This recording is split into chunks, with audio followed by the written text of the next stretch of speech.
Welcome to the Ad Nauseam podcast, where classical gourmands everywhere can finally get their fill. Join us for a delectable discussion of Greco-Roman civilization stretching from the Minoans and Mycenaeans through the Renaissance and right down to the present. And now, ladies and gentlemen, here are your hosts, Dr. David Noe and Dr. Jeff Winkle. Welcome, everybody, to the Ad Nauseam podcast.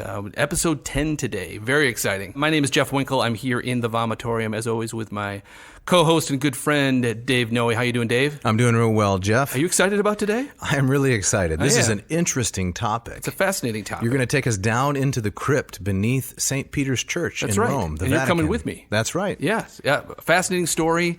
Down into the Necropolis, and we're talking about the alleged tomb of St. Peter. Yes, the martyrdom of the apostle. Yes. And then his burial underneath the church. Yes, exactly. As the story goes. Right. So before we get into it, let's give a shout out to one of our loyal listeners. We got some? We got one? Yeah, we do. We All right. have this friend is out in Midland, Texas. All right. A man named Aaron Richmond. We're going to have a Texas tie-in today in this episode, as it turns out. Oh, that's right. Exactly. Yeah, so this is very appropriate. Absolutely. So thanks to Aaron for listening. And yeah, thank you so much, Aaron. Tell your friends. This is going to be a really interesting episode for all of our listeners because those who are interested in classics, in some sense, all roads lead to Rome. That's true. As the saying goes.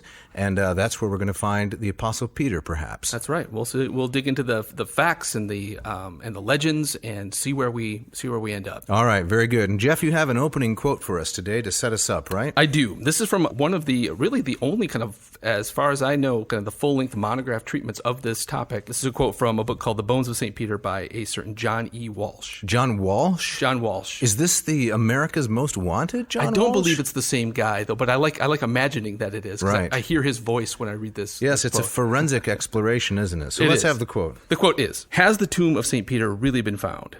The Pope asked. To that question, the answer is beyond all doubt. Yes. The tomb of the Prince of Apostles has been found. Such is the final conclusion after all the labor and study of these years.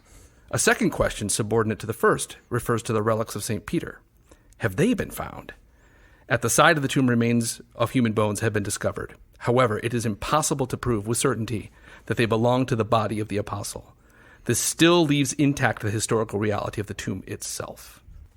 Well, that's a fascinating quote, Jeff. Thanks for setting that up for us. So what do you think about Walsh here and what he says? Well, I think these two key points are interesting, and we'll try to come to some kind of conclusions about these. I mean, he says, one, has the tomb been found? He says, without a doubt. The tomb is legit. It's an archaeological truth. But the tomb is different than the body itself. Have the bones of Peter been found? And I think at best, Walsh would say, possibly. Qualified maybe. A qualified maybe. That's right. So we're relying on Walsh here in this episode and also on your personal visit. See, I've never been to the Scavi beneath the Vatican. I've been to the church itself many times, but never down into the crypt. Right. Next time you're going, though. Okay. Right? So we're going to be the Ad Nauseam International Tour, right? That's right. The exactly. ANI. Stay tuned. So we're relying on your firsthand knowledge, but there's also another book, one that I went through in order to prepare for this episode, one that you had already read. Yeah, The Fisherman's Tomb. Fisherman's Tomb. Yeah, we'll put that up in the show notes in case you're interested. Yeah, John O'Neill, I want to say. John O'Neill. Another John. Yep. It's a New York Times bestseller. Came out in 2018. It's an interesting book. I can say that much about it. Yes. That much about it. Yes, the interesting is always a very interesting word. Yes, it is. It's a well-chosen word here in this case. It's not as academically grounded as the Walsh book. It's much more kind of for a popular audience. Right? And the style is uneven. Yes. But we're not really here to critique that book, are we? No, we're not. We're not. Lots of good information there to take. Lots of good take stuff. Away. Yep. So let's get right into it then. And we're going to talk about first, as I understand, who is the Apostle Peter? Maybe some of our listeners, maybe many, have some knowledge of who this man was. And we're going to talk a little bit about some of the New Testament evidence which gets him into Rome or doesn't. Right, exactly. Do you want to start us off there? Yeah, I could do a little bit there. So the book of Acts, chapter 12, the Acts of the Apostles, there's this just slight notice, right, that after the persecution, it says, he, meaning Peter, departed and went into another place. Now, this place isn't specified. Where did Peter go at this time? The Acts of the Apostles follows Peter's journey up until about chapter 12, and then it takes over with Paul, right, which takes us right to the end, chapter 28. It's all Paul from that point on. That's right. So where did Peter go? Well, one tradition says he went to Rome and served there for 20 to 25 years as a bishop. after he visited Antioch, a city on the Orontes, north of Jerusalem. So that's one tradition. Right. So he's the leader of this burgeoning Christian community in Rome. Correct. Right. Yep. And that's the Roman Catholic tradition as Yes. well. Yep. And it's mentioned by Jerome. It's mentioned by Eusebius. So we have Eusebius, the beginning of the 4th century. We have Jerome, the end of the 4th century. So the tradition is not without some basis, for sure. Right. Is it demonstrable from the New Testament? Definitely not. Right. And there are a couple of clues that suggest it didn't happen. Or at least that he wasn't there early, I should say. Right. What are those clues? Well, the strongest one comes at the end of Paul's letter to the church in Rome, the book of Romans. That'd be chapter 16. Paul, as is his custom, goes through a long list of the persons he wants to greet. To the church in Rome, here are the individuals he's saying hello to. You finish a letter, you greet the persons that are there. Right. Conspicuous by his absence is Peter. Right. So if Peter is in Rome, then, and Paul doesn't mention him, that's quite an interesting omission. Yes, exactly. The church's tradition is quite strong that Peter was there. Correct. Right? But it's when you start getting to the chronology that it makes it very difficult to say anything specific. Exactly.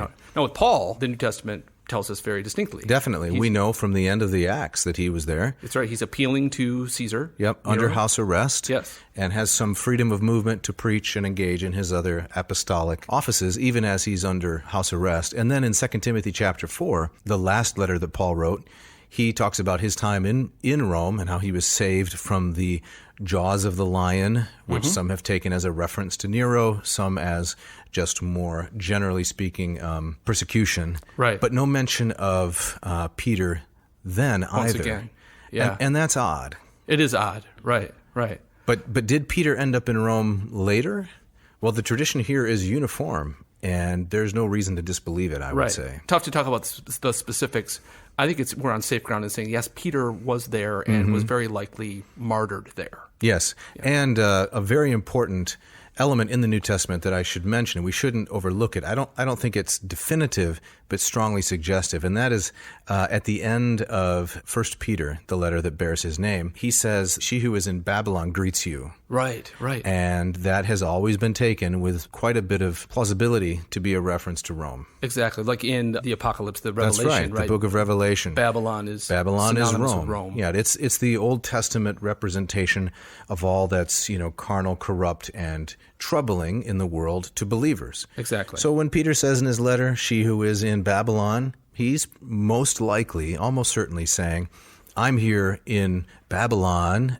Reader should understand, I mean Rome. Yes. And so on. Exactly. Right. We've established that they're there. And so I think we should talk about kind of what's the tradition about what happened to them. So what was Rome like in the 60s, the second half of the 60s AD? What was going on when Peter and certainly Paul were there? It's getting a little hairy. Okay. So Rome is under the reign of Nero, who is, I think he's one of those Romans, I think that even, people who haven't studied this stuff have heard that name. Absolutely. And readily associated with kind of craziness, right? Madness. And so Nero's he's going a little crazy. Yep. He started off his reign with great promise. In 54, right, succeeded Claudius. Yes, So, he's a very young man. yeah, the first 5 years are generally peaceful. Yes. As the philosopher Seneca, his mother Agrippina, and Burrus, they're kind of governing and controlling Nero's most wicked impulses. Right. He was a teenager at the Right. time. Right. But by this time that we're talking about, he's offed his mom. He's terribly paranoid about conspiracy theories.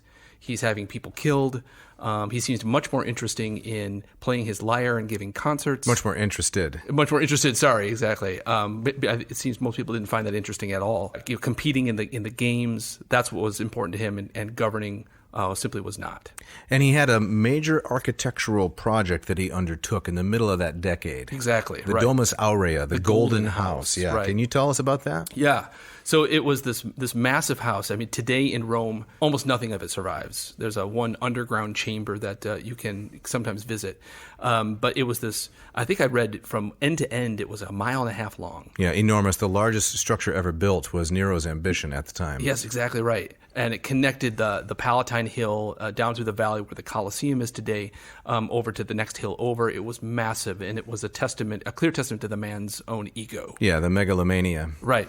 But in order to build it, according to the tradition, specifically Tacitus, what did Nero have to do?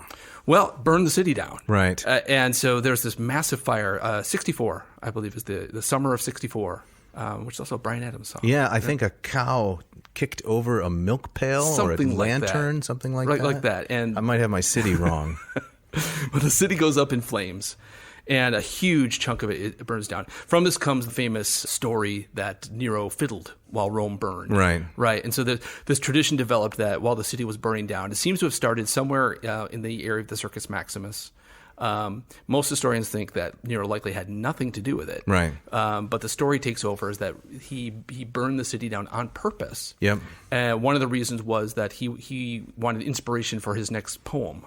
And he wanted to write a song about the fall of Troy. Yeah. He wasn't getting inspiration just walking around the palace. So he says, well, I'll burn the city down. I'll watch it from my parapet, and I'll be inspired. And then I'll be able actually to build my Domus Aurea. Exactly right. So that was the other part of the rumor, is that he starts clearing the rubble, and he starts building this massive house to himself. And so the populace said, it seems a little fishy. Right. Yeah, maybe he lit the match. In fact, the poet Lucan, right, who was a friend of Nero, there's a lost work by his De Incendia Urbis on the burning of the city. Oh, yeah. And some suggest that this is where Lucan finally fell out of favor with Nero because he pointed the finger a little bit in that poem. Right. Yeah. So interesting. Now, our best evidence suggests that Nero probably wasn't even in town. Right. He was somewhere further south when this happened.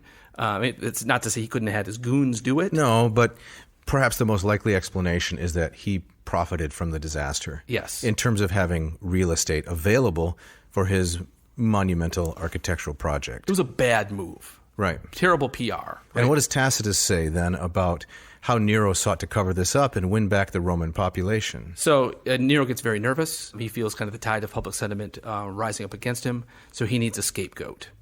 And so he points the finger at this small group of Christians that were in Rome at the time that were apparently kind of already on the outs, from a Roman point of view, a bunch of weirdos. Right. Often associated with the Jewish population in Rome. Yes. And Rome had a very strained relationship with its Jewish population. Exactly. Exiled under Claudius, then brought back. That's right. Yeah. Ideas, like monotheistic ideas, didn't square with kind of a Roman worldview. Definitely not. Right. And so weirdos at best, treasonous at worst. Right. Nero thought, okay, this is an easy scapegoat. People already hate these people. I'll blame the fire for them and take the heat off me. And Tacitus tells us about this. He does, right. So Tacitus, a Roman historian. Of about 20 to 25 years later. Yeah. Which in terms of peak. kind of, our historical sources is pretty close. Oh, yes. It's on the nose, It's on the nose. Yeah, exactly.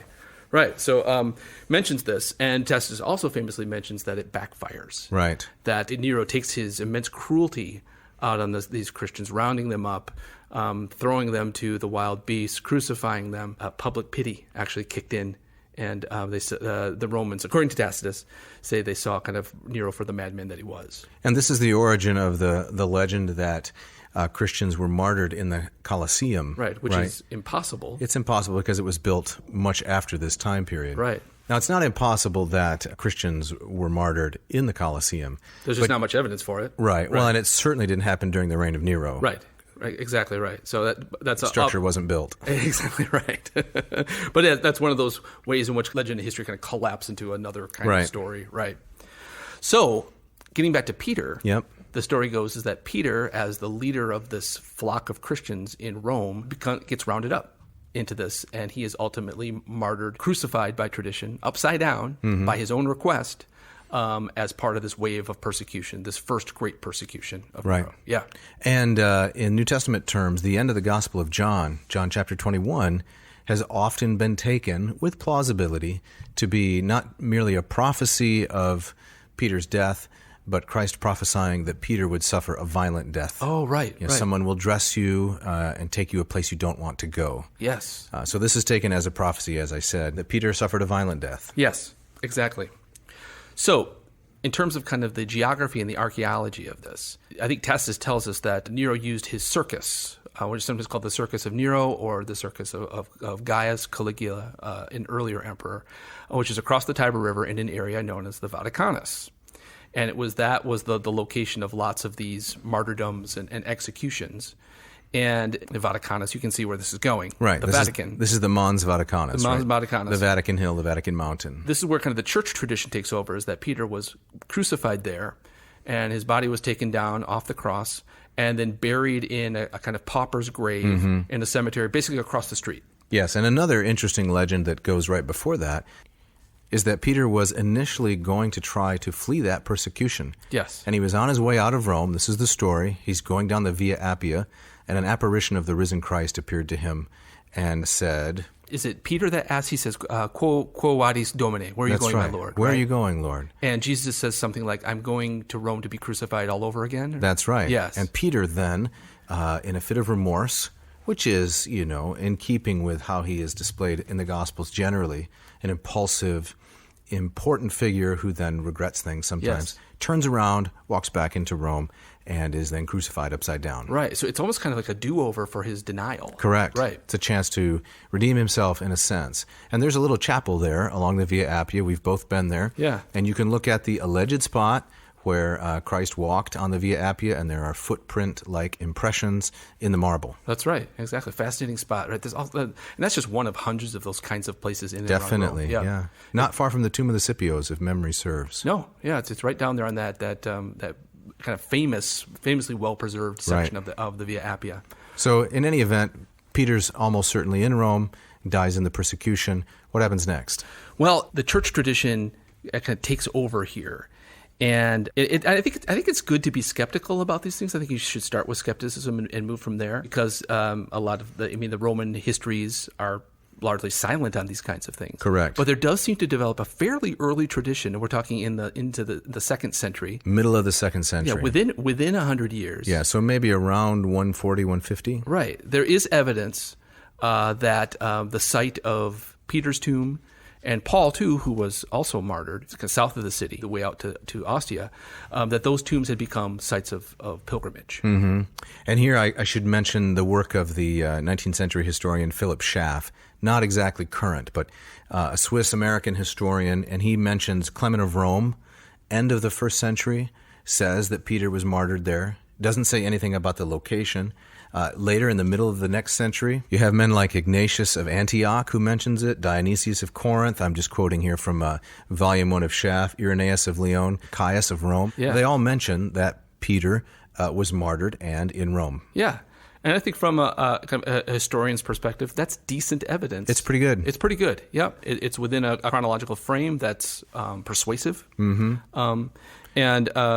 Speaking of Caius of Rome, one of the quotes that is often pointed to as evidence for this. He was an early Christian theologian. We don't know much about him. His work survives in fragments, but there's a fragment in which he's responding to a skeptic about these kinds of things. And so it's a polemical context, right? Yes, exactly right. The skeptic says, your Christianity is all baloney. Exactly right. And so he comes back, and in this famous fragment, he says, listen, I can show you the tropea, the little monuments, right. the trophies of the apostles. Because if you want to go to the Vatican or on the road to Aurea, you'll find the tropea of those who founded this church. Yes. It's a reference to Peter and Paul. to Paul, respectively. Yes. Yep. So then Philip Schaff says, in reference to these early mentions of Peter's martyrdom, he says, these testimonies from various men and countries differ in particular circumstances. They can only be accounted for on the supposition of some fact at the bottom. Yes. In other words, Peter was martyred in Rome. He was. Right. Now, we should say that, that's a whole other question than saying that this tomb we're about to talk about is the real deal. But the tradition seems to be very supportive and persuasive that he's there, and he dies there. So the early Christians then, according to the legend, they gathered up Peter's remains. Yes. And they buried him in that spot. In that spot, very close to the circus. Yep. Where he was killed. Where today stands a massive granite obelisk. Yes, exactly. In the Piazza di San Pietro, in front of the Vatican. Which is the last kind of silent witness to this. That obelisk stood in that circus. Mm-hmm. And nothing of that circus, nothing else survives. And where did this granite obelisk come from? From Egypt. It's from Egypt. Right. There's a number of obelisks in Rome. Right. Brought to Rome by Augustus, if I'm not mistaken. Yeah, that's and right. then set up in that circus. Exactly. At the base of which Peter was crucified. Yes. The story goes. Exactly right. The Romans loved kind of the exoticness of Egypt. as a lot of people still do. Right. Yeah. All right, so where do we go from here? So let's talk about kind of the next couple hundred years then. Okay. Christianity remains, for the most part, on the outs from a Roman point of view. We have that famous correspondence between Pliny and Trajan. Right. About what should we do? How should we persecute them? Should we persecute them? Right. And Trajan seems to be the most kind of benevolent of these, saying that, don't go kicking down doors. Right. But they're still kind of hinky. Yep. If they get out of line, punish them. But otherwise, leave them alone. Leave them alone, right. But there were other emperors that had no problem kicking down doors, like right. Valerian, and then later Diocletian, whose persecution of the Christians is sometimes called the Great Persecution. And the last and Great Persecution. Yeah, so Valerian is in the middle of the 3rd century. Yes. Diocletian right at the beginning of the 4th, which is the early 300s. Right before Constantine, That's before everything changes. It's tough to be a Christian.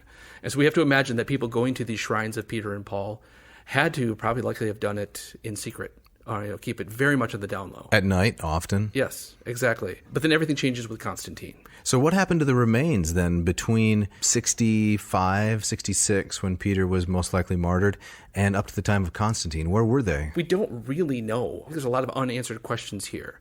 And so they were, buried in this small little grave. We'll get into this a little bit later, but some suggest that they had to be moved at some point. Because one story said they went into the catacombs. Into the catacombs. Yeah, yes. San Sebastian, and then were brought back when the coast was clear. That's right. So they had to be moved around because during these persecutions, sometimes these shrines were targeted. Mm-hmm. All right, so let's talk about Constantine. Can you walk us through this history? Sure. So the 4 tetrarchs under Diocletian, one of them was Constantius Chlorus, Constantine the Yellow. The Yellow. Or Constantius the Yellow. That's what Chlorus means. He was the father of Constantine the Great, and Constantine the Great's mother was Helena. Yes. Helena Augusta, or Helena Augusta. That's right. And in 306, Constantius Chlorus died campaigning against the Picts, if I'm not mistaken, and his soldiers hailed his son, Constantine the Great, as emperor in York, England. York, England. Of all places. What were they doing out there? Well, this gives a good indication of how far-flung the Roman Empire was at this point. Yeah. It was a very massive empire. Constantine didn't visit Rome for some time after this. That's right. You can be declared emperor in York. The Tetrarchy was kind of designed to, in some ways, manage this unmanageable beast. That's right. It starts to collapse right away. That's right. 2 in the west, a Caesar and an Augustus, 2 in the east. And one of these fellows was Galerius. So for a short amount of time, Constantine and Galerius ruled together, and Galerius issued the Edict of Toleration in 311. And what did that do? Well, it means that Christianity is no longer a forbidden religion. So it's the end of the persecutions. Yes. It's now a religio licita, that is a permitted religion. And then in 313, Constantine himself will issue the Edict of Milan, which gives Christians favored treatment. And why would Constantine favor the Christians? Well, it's because apparently he had a conversion of his own. Oh. And this is the story given about his battle, his conflict with Maxentius at the Milvian Bridge, just outside of Rome, in 312. So Eusebius, his early biographer, and then the later sources say this as well, that Constantine had a vision. And in this vision, he saw a cross in the sky, and he heard the words or saw the words, in hoc signo vinces, which means, in this sign you will conquer. That's right. Waking from his vision, Constantine had his soldiers place the sign of the cross on their helmets and on their shields. They rode into battle, devastated and defeated Maxentius. It was a rout. That's right. And from that point on, now Constantine, the absolute ruler, promotes the interests of Christianity. Now, in the Eastern Church, Constantine is a saint. He has been canonized by the Orthodox Church, the Eastern Orthodox Church. Not in the West, though. No. Constantine is not a saint in the Roman Church. Well, there's lots of historical kind of mystery about to what degree, was Constantine a Christian himself, right? So we have to do that in another episode, but we can say... Too much for this. Yep. We can say for sure that he was baptized on his deathbed. That's right, exactly. Right. And we know that for sure. But let's get this back to the kind of the topic of the day. So what did he do then in terms of archaeology and Christian construction, specifically in tandem with his mother, Helena Augusta? He seems to have had a deep interest in, I guess, what we would call relics. What I point to is kind of where that that really deep interest and kind of fever for relics and holy relics really begins in the history of the Christian church. And so he sends his mother Helena to the Holy Land, where she finds places and things associated with the life of Christ. Yes, finds his birthplace in Bethlehem. Yes, the sepulcher, his burial place at Golgotha. Pieces of the cross, things like that. The nails of the cross, pieces of wood. Exactly, right. Brings them back, and Constantine melts them down, some of these nails and so forth, puts them in the point of his spear and on his helmet. That's right. And in Rome itself, he consecrates the alleged grave of Peter by building the first St. Peter's Cathedral Basilica above that tomb. And this was 337. 337. Takes a number of years to build, but arranges the church such that the high altar is right above the grave of Peter. And this construction was all wood, if I'm not mistaken. It was all wood, right. Although it stood for almost 1,000 years. Yes. A very long time. Yeah, over 1,000 years, right. Escaped many devastations and fires and so forth. Incredible. But there's this kind of idea, I think, that you find in Catholic Church around the world, that some kind of relic sanctifies the space, right? And in terms of the history of the church, the Catholic tradition of Peter being the first pope, there's in some ways no more holy relic than the bones of that particular saint. Right. Yeah. So, Jeff, the big announcement. This is the week. We have a sponsor. Who's the sponsor? It's Hackett Publishing of Indianapolis, Indiana, Cambridge, Massachusetts. You know Hackett, don't you? I do. I love Hackett. I know that you and I have both used their translations in our classes. I love their attractive books on the outside, great translations on the inside. My students love them. You've used the Iliad. Odyssey, the Bacchae. Okay. What about you? I've used their translations of Plato and Descartes in my philosophy courses. Greco-Roman history and beyond. They run the gamut. They run the gamut. So, ad nauseum listeners, if you go to Hackett Publishing, Hackett, HackettPublishing.com, yes, Hackett is offering you a 20% discount off any title. Any title. Paperback or hardcover. And free shipping. 20% plus free shipping. Now, you have to use the special code. It's AN, as in ad nauseum, 2020, the current year. AN2020. They plug that in the coupon code box. And That's right. That will get them this deal. So drop your favorite title, put it in your shopping cart at checkout, enter the code AN2020, and then enjoy. You won't regret it. That's right. So thanks to Hackett for their generous sponsorship. We're very grateful. Yeah. All right, Jeff, so let's fast forward to the Renaissance. Church built in 337. Bring us up to the 16th century. What's happening at the beginning? 16th century. So this is the high Italian Renaissance. By this time, the Constantine's church is starting to totter and fall down. This is under Pope Julius II, who is widely remembered as kind of the great patron of artists like Michelangelo. Extraordinary ambition. Extraordinary. And decides that it's no longer worth kind of patching up and supporting the old church. It's time for another kind of testament to his own legacy, right? So they demolish the entire structure. They do. In the process, destroying lots and lots of really valuable archaeological evidence. Exactly right. Lots of things that archaeologists would kill to be able to kind of see and explore. But bulldozes it, puts up the church that you see there today. Begun in 1506, I believe. Yes, and took 160 years to build. Yeah, not really finished until 1666. Yes. Right at the end of the 17th century. So Julius himself did not live to see it finished. Michelangelo did not live to see it finished. Although Julius was blessed with an enormous amount of artistic talent. Bramante, Michelangelo, those are just the two most important names. Later on, Bernini in the 17th century, long designs after the square, death. which is more of an oval. Right? That's right. So it's a massive building. Well, you and I have been there a number of times, and it never fails to kind of just kind of bowl me over. Yeah, it's beautiful. Yeah. Standing there by the obelisk, the massive facade. I mean, you could have fit Constantine's Basilica neatly inside this thing, right? It's a massive building. As tall as it is wide. It is.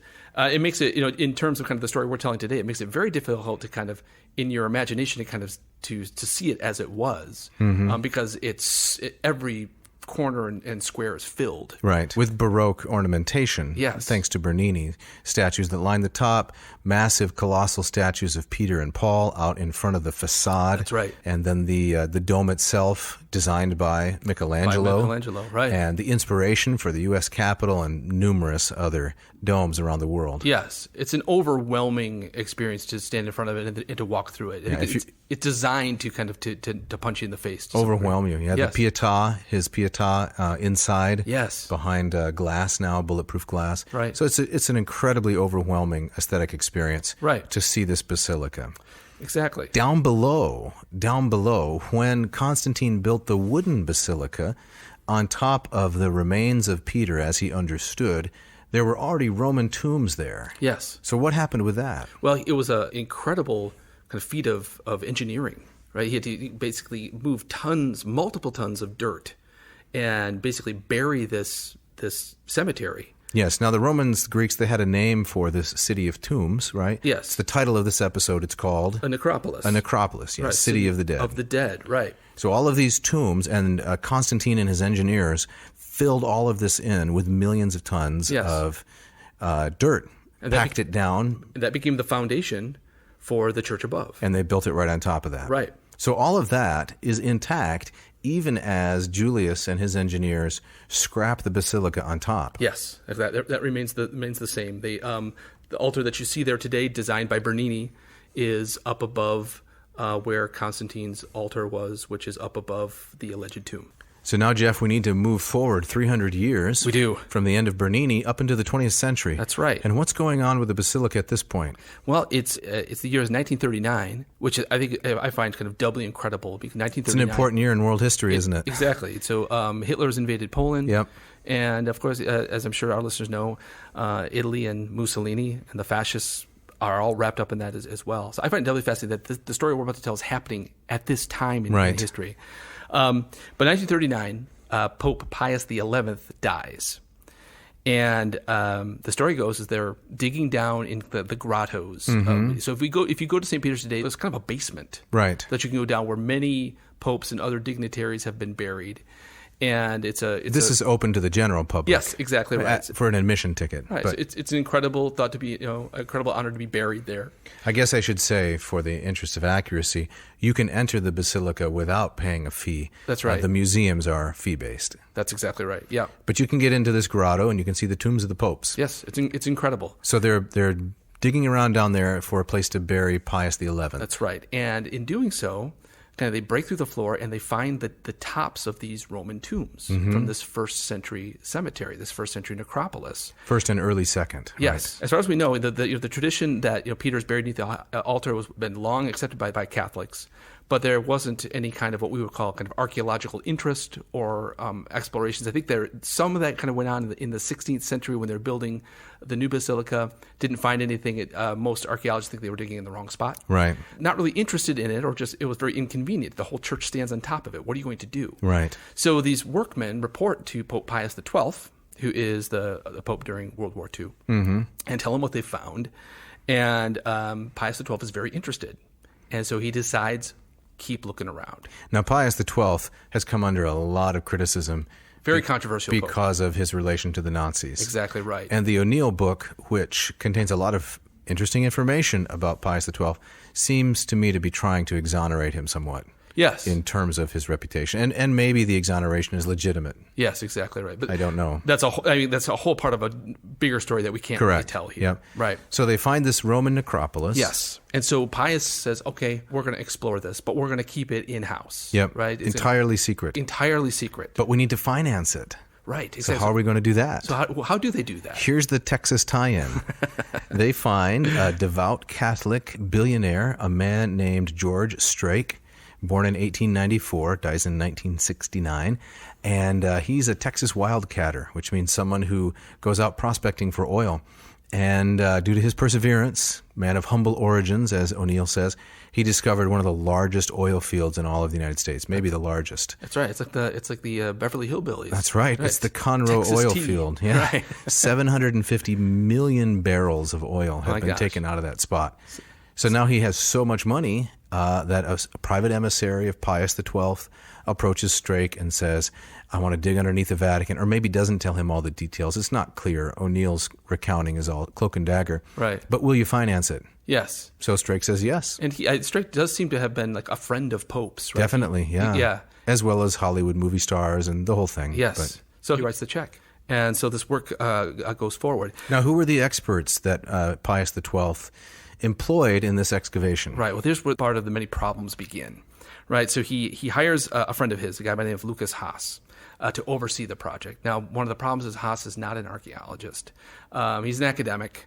But he's not really, probably you would say, not the best trained to direct this kind of thing. Not a specialist. Right. So you and I know some things about archaeology, but nobody's going to ask us to excavate underneath the Vatican. Exactly, nor should they. Right. But he also hires a legitimate archaeologist, although, as O'Neill tells us, he was pretty much fresh out of school. Right. A guy by the name of Antonio Ferrua, I think you say his name. And immediately there's tension between Haas and Ferrua. So Ferrua, the way O'Neill paints him, he kind of wants to do it his way. This is his project. He resents Haas being there. A bull in a china shop. Yes. Comes off very bad. Very badly. So he starts digging down there. Haas gets irritated with kind of his procedures. His disregard for priceless relics. I mean, priceless in the sense of they could have contained a lot of ancient information. Right. O'Neill, and I think, as I remember, Walsh kind of suggests this too, that Ferrua was he was interested in finding Peter. Yeah. But along the way, he's going through this necropolis, and there's all of these frescoes, inscriptions, which apparently also Ferrua had he just kind of declared it gibberish, right. Not important.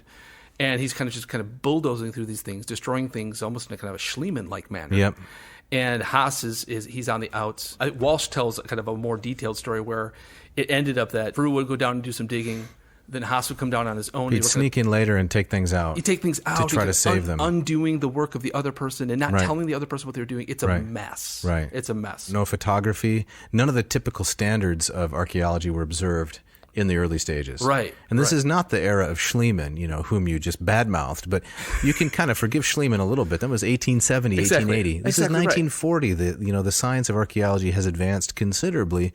But Ferrua, they're still doing some things they really shouldn't. Exactly right. And O'Neill talks about them going down there with oil lamps. There was a flood at one point that kind of filled up the chamber. And of course, you have to imagine you're digging out the foundation of this massive... one of the heaviest structures in the world. Ever built. And so they're adding concrete pillars underneath to hold the thing up while they're excavating. Right. So not easy. Not easy, right. But the infighting, it muddies the waters and it raises lots of questions that are still very difficult to answer to this day. But they did find what they initially thought were the bones of Peter. They did. So they take them out and they stay in the Pope's apartment in a box for a decade. A long time, yep. Right. Now, we'll put some images and some maps in the show notes so people can see this, but they do ultimately come up on this little courtyard. It seems to be more or less directly beneath the modern altar, several feet up. And they find this little, as Caius of Rome describes, this little tropea. Right. This little it's a small little columned, probably if you stood next to it, it might come up to your waist. Right. This little kind of balcony or little awning that seems to be over the slab of a grave. Now tell us about the graffiti wall, because this is really crucial. Yes. This looks toward the end of the podcast here, but tell us about the graffiti wall. It's such a central element in the story. Right. Take a look in the show notes so you can visualize this better. Jeff, you don't want to sink the internet, do you? Sink the internet? Well, I mean, if you ask people to go check out the show notes, there's some things happening this week in terms of American politics, but we put this in the show notes. The internet's going to go down when people go there to find out about this stuff. It's true. It's a risk I'm willing to take. Okay. Yeah. So there is this odd, as David just mentioned, what's called the graffiti wall that kind of sticks out from the back, what's called the red wall, from which this tropea protrudes. It doesn't seem to be built to kind of support anything. It doesn't have any kind of architectural purpose, but it's this wall that sticks out, kind of flanks the tomb itself, and as the name suggests, it's covered with graffiti. Yeah. And originally, Ferrua said, this is gibberish, it's nonsense. Exactly. Don't pay any attention to it. Just ignore it. But now enter the story, if it's not too early. Yeah. This very important Italian archaeologist, a woman, Margherita Garducci. Yes. Hang on to that for just 1 second. Okay. All right. Like you were saying, they find some bones in what seems to be the grave of Peter underneath that slab. They're taken away in the Pope's apartment where they sit for a long time.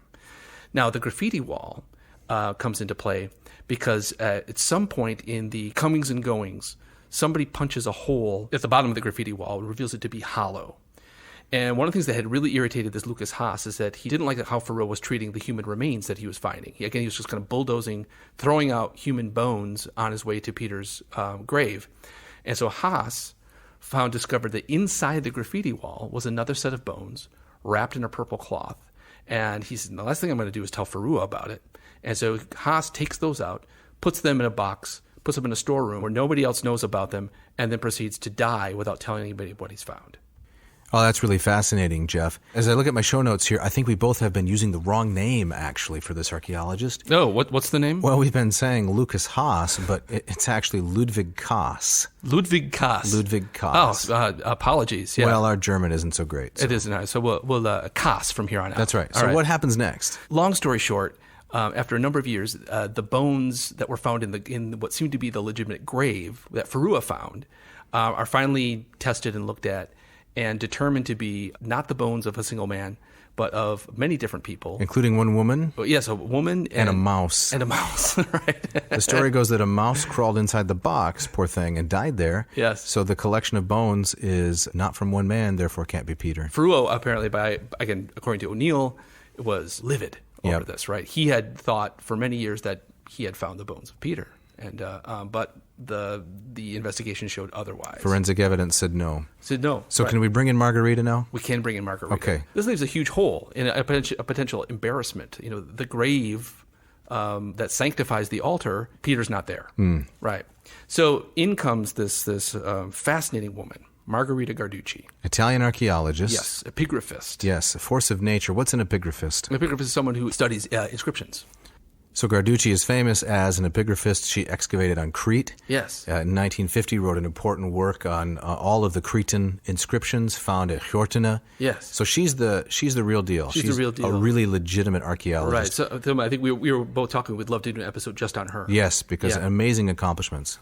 So she's brought in to do some of the things that Ferua just brushed aside. And so she starts going down into the crypt, into the excavated necropolis, and starts studying these inscriptions. On the graffiti wall. On the graffiti wall in particular. And she immediately notices, this is not gibberish, this is not nonsense, this is crucial to our knowledge of the necropolis. It is. It is. And so she starts finding things, symbols like the chi rho, right. the combination of the Greek letters, a shorthand for the name for Christ. Mm-hmm. She finds inscriptions saying things like, Peter, pray for us. Yeah. Petros eni. Petros eni was Greek. Kind of the big one, right? Right, which means Petros, Peter, eni from NSD. Peter is inside here. Yeah, a piece of the wall fell off as a part of that graffito.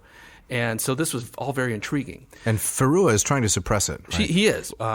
Wanted nothing to do with this. Was incensed at this interpretation. But Guarducci, one of the fascinating things that she does is that in studying the graffiti wall and seeing these inscriptions, Peter, pray for us. In particular, Peter is inside. Peter's here.